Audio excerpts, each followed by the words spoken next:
The invisible genius. The smell of ionized metal and recycled air filled Marcus Chen's lungs as he worked beneath the plasma conduit array.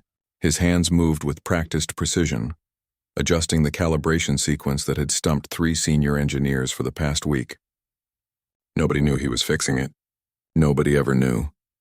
Marcus had been working aboard the Horizon's Edge for 2 years now.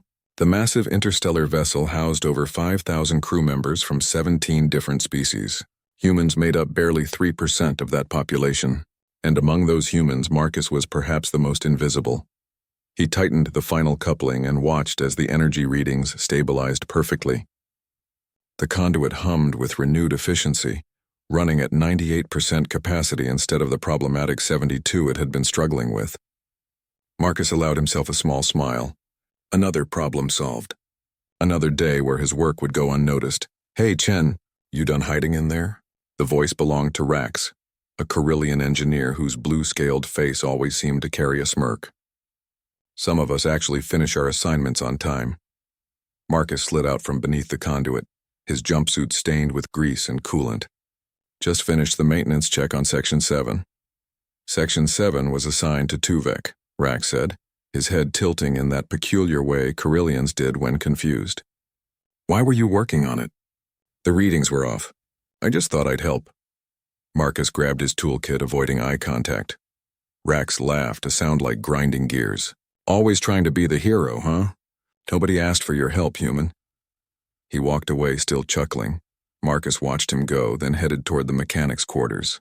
The corridors of the Horizon's Edge were magnificent, with viewing ports showing the star-filled void of space, walls lined with bioluminescent panels from Zentari technology, and gravity stabilizers so smooth you forgot you were on a ship at all. But Marcus barely noticed anymore. He'd learned to keep his head down and his hands busy. His quarters were small, a single room with a bed, a desk, and a small bathroom. Most crew members shared larger spaces, but Marcus preferred the solitude. He set down his toolkit and began cleaning his tools, a nightly ritual that brought him comfort. Each wrench, each diagnostic scanner, each calibration device was an old friend. They never judged him. They never laughed. A soft chime interrupted his routine. Marcus looked up at the communication panel on his wall, surprised. He rarely received messages.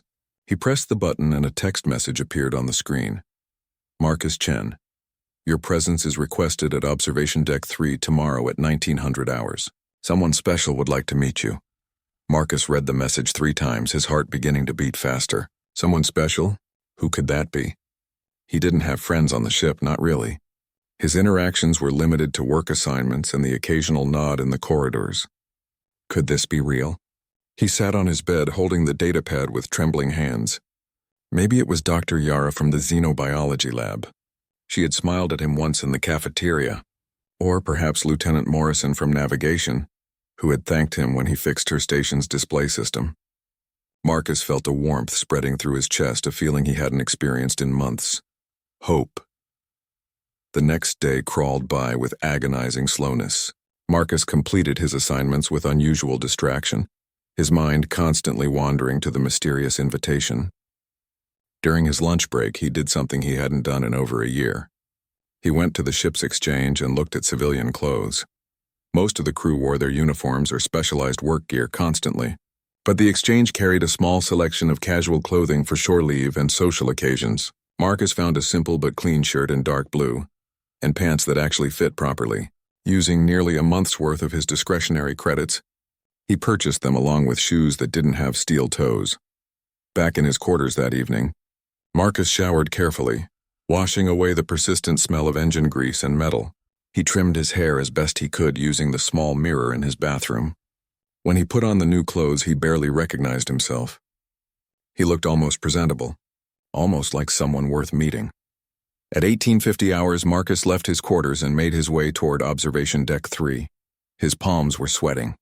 His heart hammered against his ribs.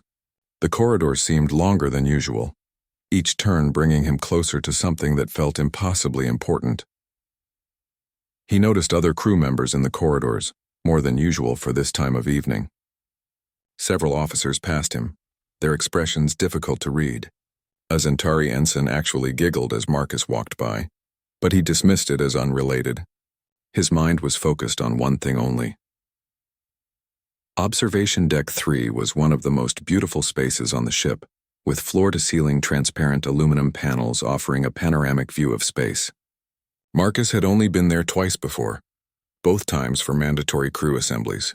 As he approached the entrance, he could hear voices inside. Many voices. Marcus paused at the doorway, suddenly uncertain. The invitation had said someone special wanted to meet him, but it sounded like a crowd was inside. Maybe it was some kind of social gathering? He took a deep breath, straightened his new shirt, and stepped through the door. The laughter hit him like a physical force. At least 30 crew members filled the observation deck, and every single one of them was looking at him. Officers, engineers, medical staff, even some of the command crew, and they were all laughing. Not polite chuckles, but full-throated laughter that echoed off the transparent walls. Marcus stood frozen, his mind struggling to process what was happening. Did you actually believe it? Lieutenant Kavros, a tall Draxian with green-tinged skin, stepped forward from the crowd. His four eyes glittered with malicious amusement. Did you really think someone wanted to meet you?